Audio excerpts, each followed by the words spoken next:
Before we get started with today's video, you guys, don't forget to like and subscribe to my channel for more upcoming videos.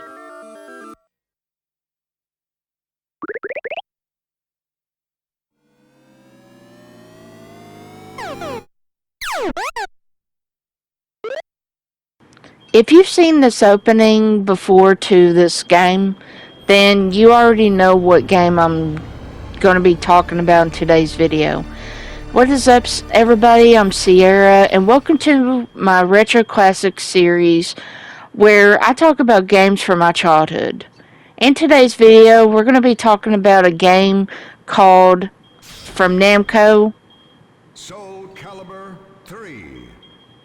and if you heard that right, Soul Calibur 3, which is a really awesome fighting game. So let's go ahead and talk about the game first off. So first off, we have the menu. Single player modes, then you have versus modes, shop, and options. But the versus mode on PS4 and PS5, they have disabled it. You can't play versus mode at all.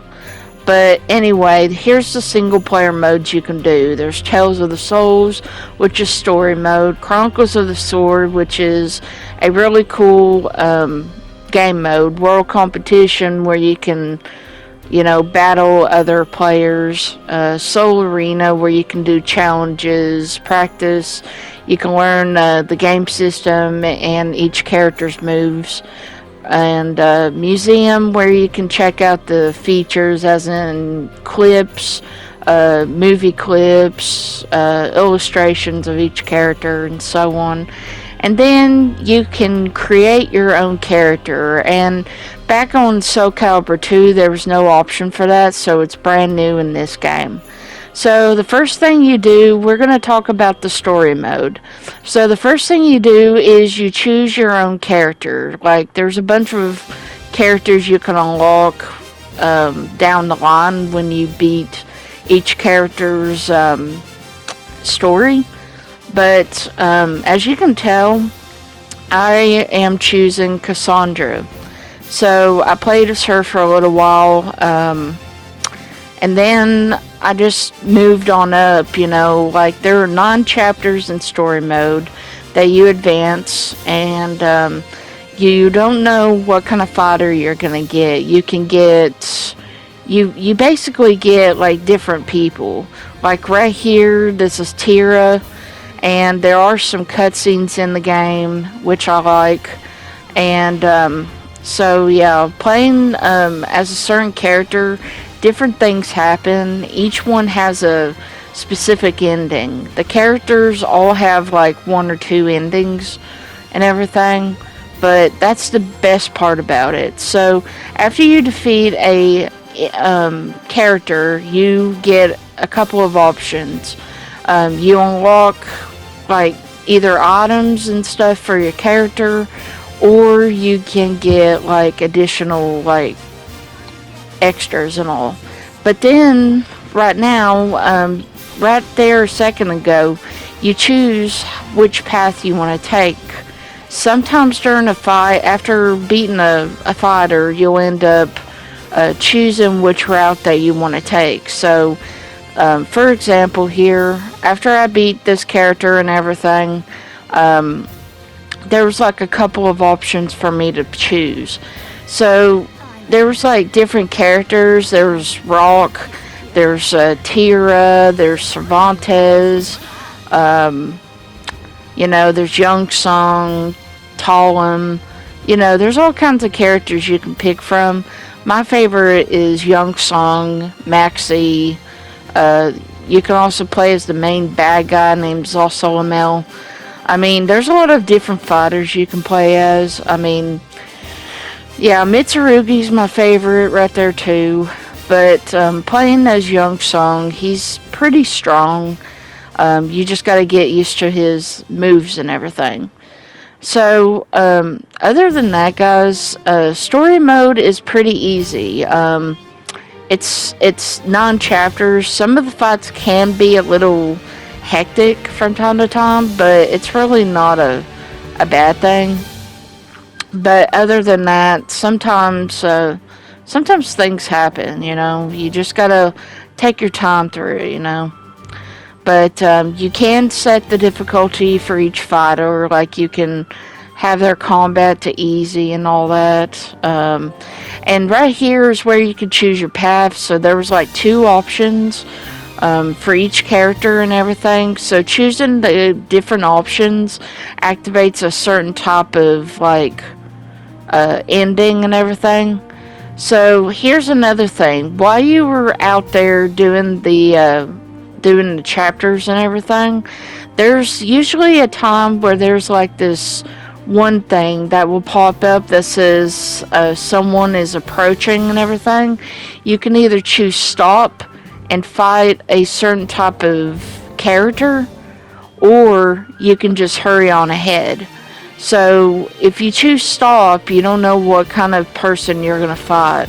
You don't know how strong they're going to be. You don't know anything. But yeah, it really depends really on, the character that you play as. So yeah, if you don't want to take that risk and fight them, then just hurry on ahead.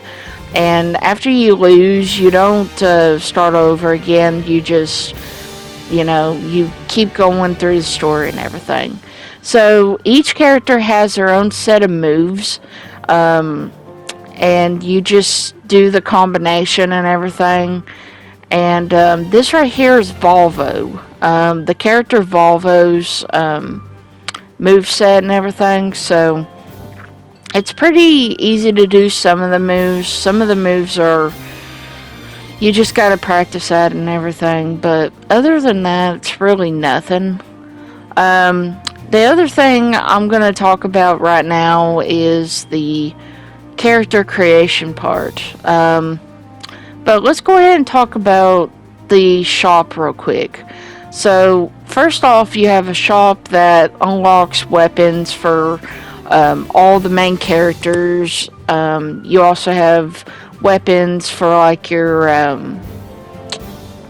created characters, and then you have armor and all that stuff too that you can also unlock.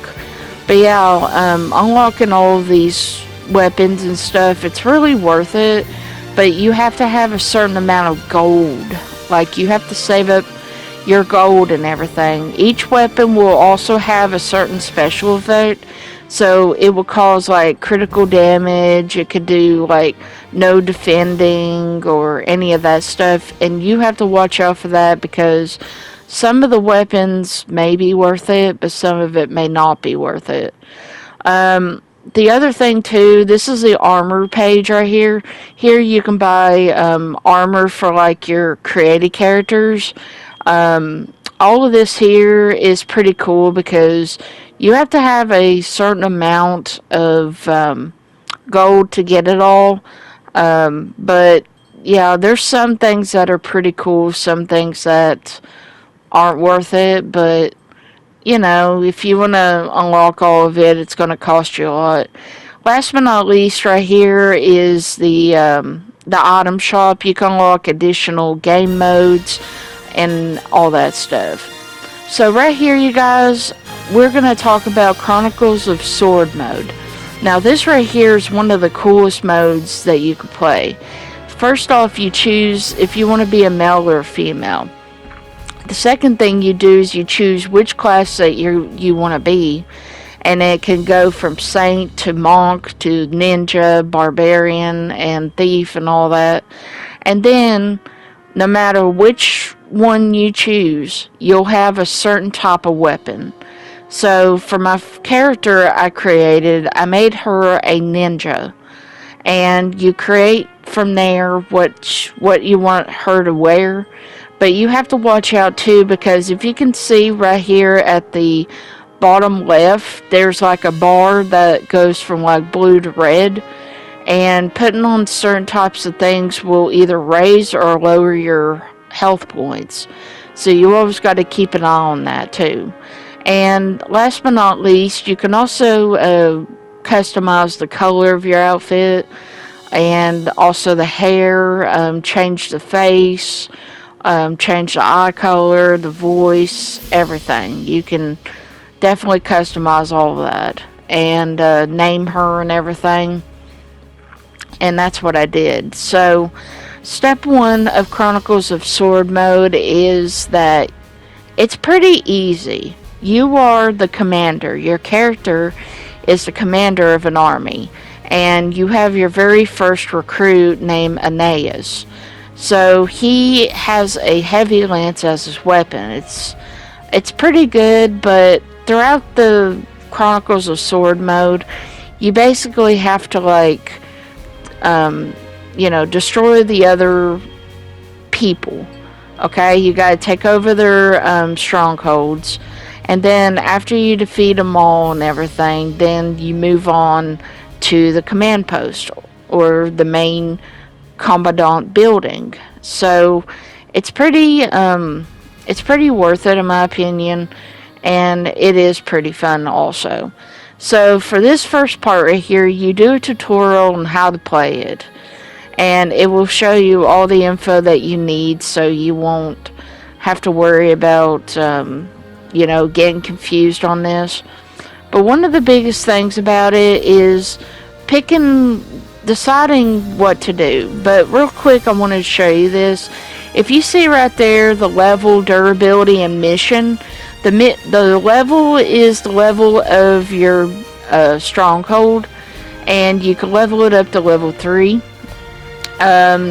Durability means like how much damage the enemies are costing on the building. See, an enemy has to run up towards your building and cause damage by hitting it. So the more you level up your stronghold, the more of a chance that the damage won't happen super fast. But you just got to keep an eye on it, because believe me, it does get a little hectic at some parts.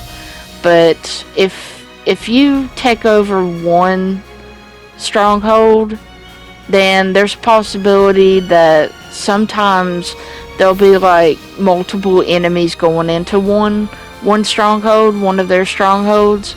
And if your character's the only one and everything that's fighting, multiple people, then, well, sometimes it can get a little hectic. Some characters also will be at level 1. Some of them can go up to level 60.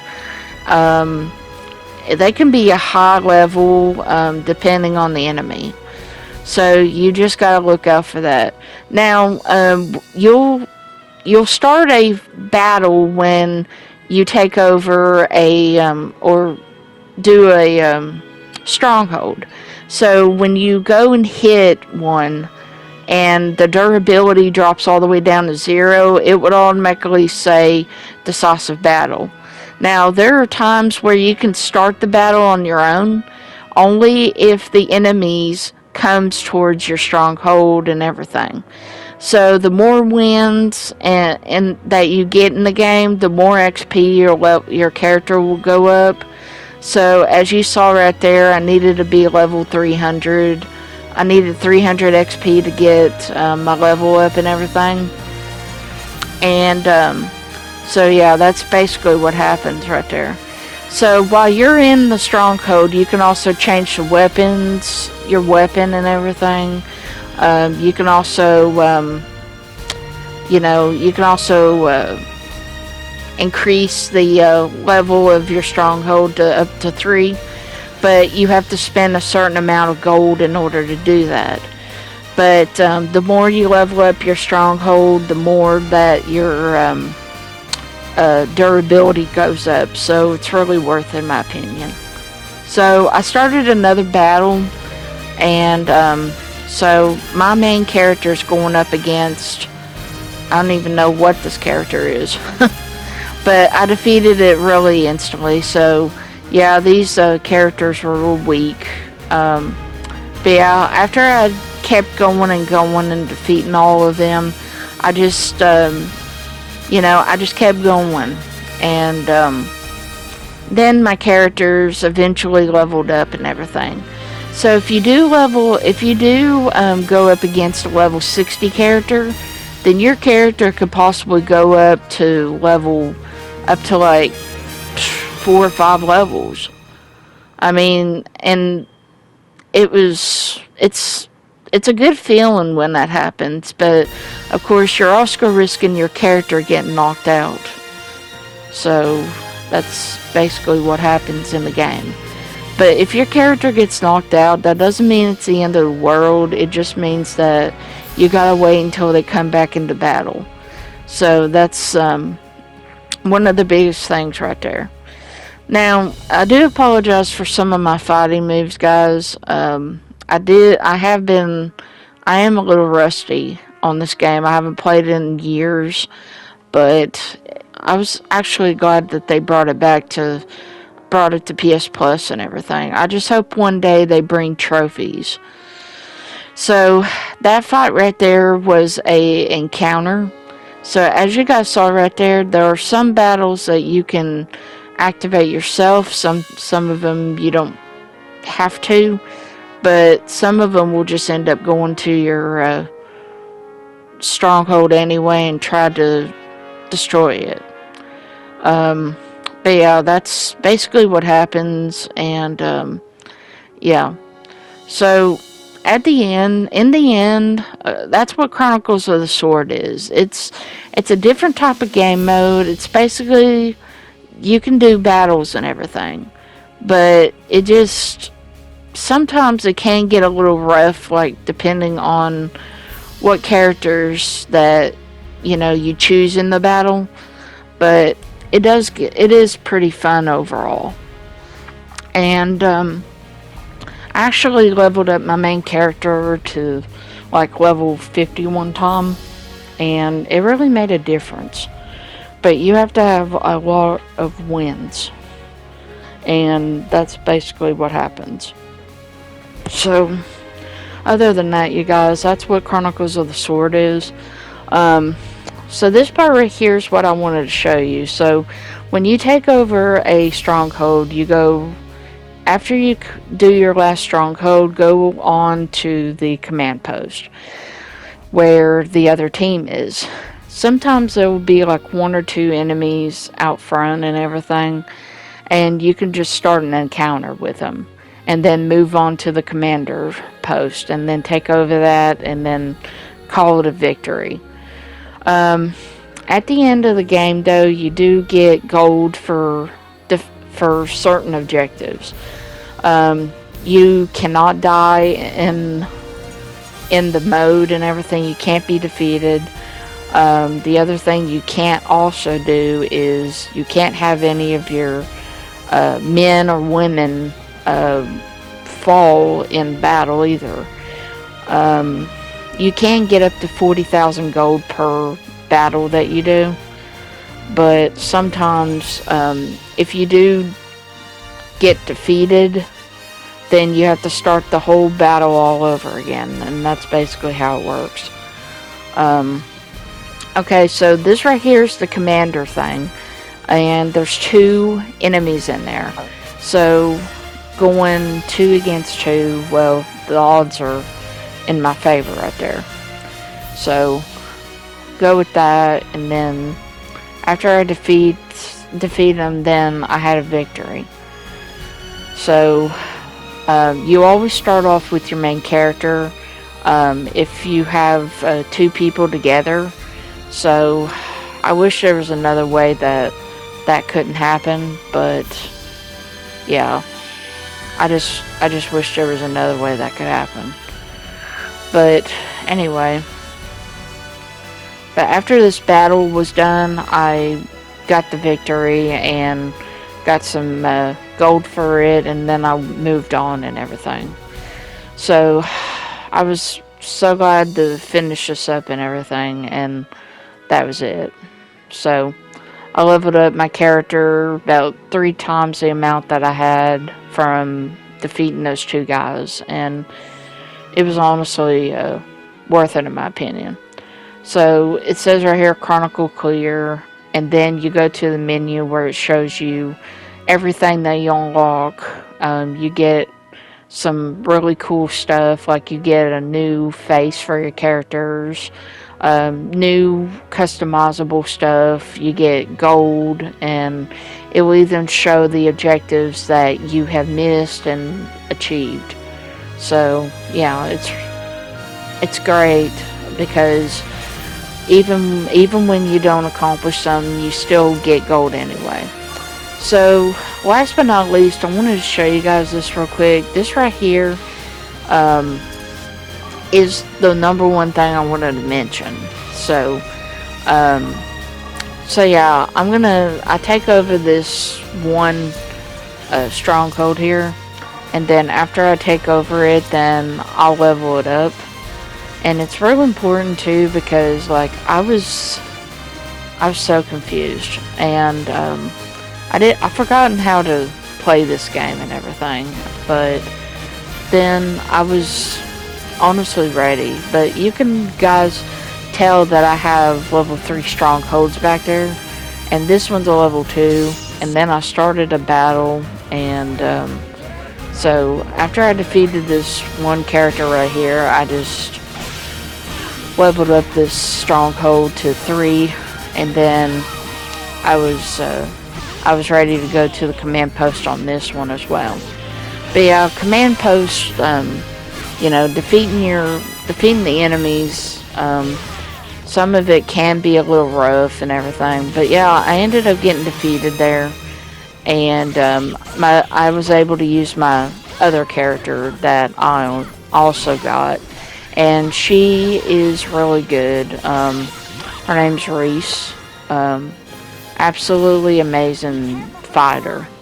Um, so yeah, she ended up saving me. But as you can tell right there, guys, the person I was playing as got knocked out. So I ended up fortifying my stronghold to 2 more levels right there, and you can use gold for that.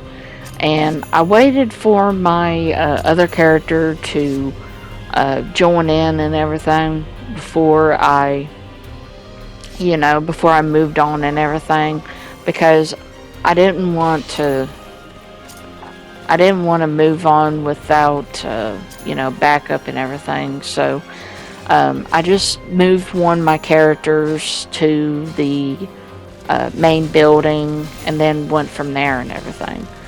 So here's another thing. Some buildings may or may not have enemies, but if it doesn't have any enemies, then you still take over them. And you can still, and leveling up is key. It's $100 for the first level, $300 for the second, $500 for the last one. But it's worth it. And I gotta say, it's a lot of fun. Just try this mode out for yourself and you'll see what I'm talking about, guys. It is pretty fun. Just try it out for yourself. You'll see what I mean. But I do have to warn you about something. It can get a little repetitive the more you play it. But it is what it is. But I do have to say one thing. This game and Tekken 4 were 2 of my favorite fighting games growing up. And I wish they would bring Tekken 4 back. It would be awesome if they remastered it onto new gen and everything, but that's never going to happen. But other than that, I think it's still a great mode to play. Give it a try yourself. You'll see exactly what I mean. Alright guys, so the next thing we're going to talk about is World Competition Mode. So World Competition Mode is where you play 12 fights, either in tournament or league mode, and you can earn all kinds of different things. You can earn money from winning and everything, but it depends on which fighter that you want to go with.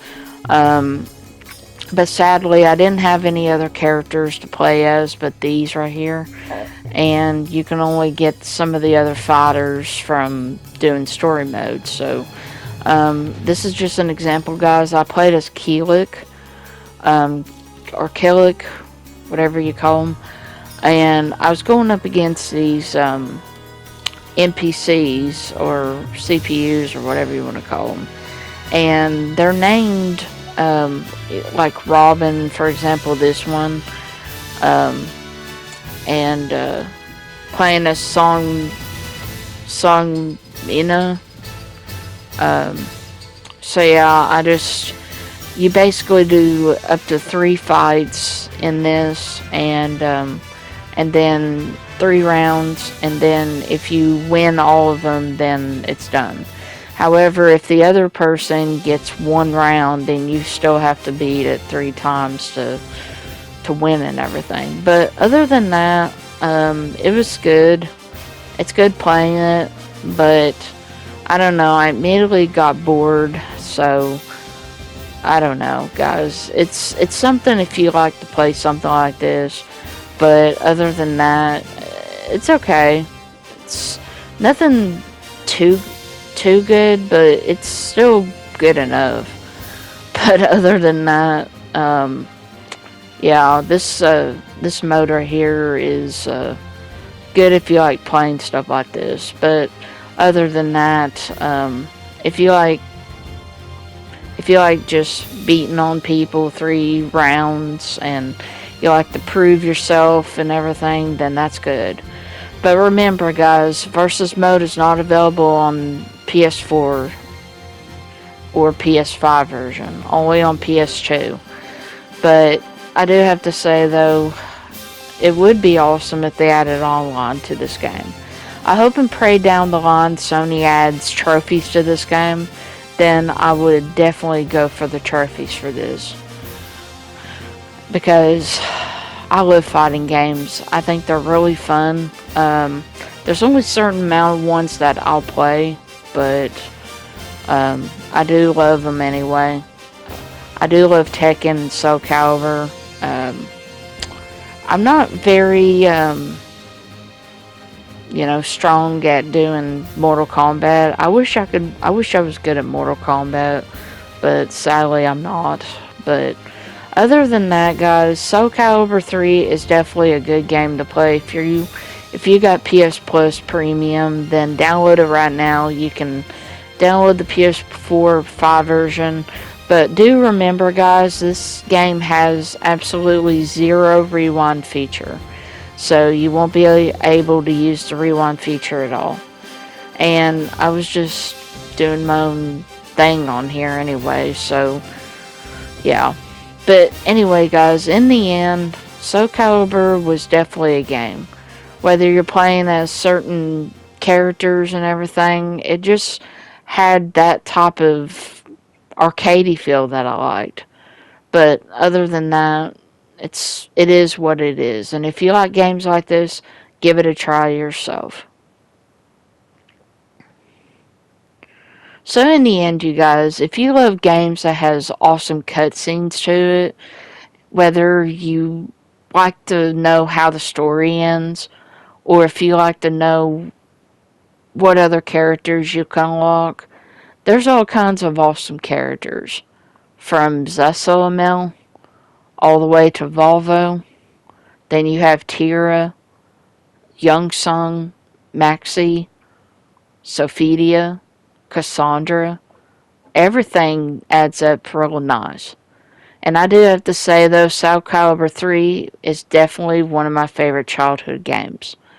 So anyway, guys, I wanted to say thank you so much for tuning into my video.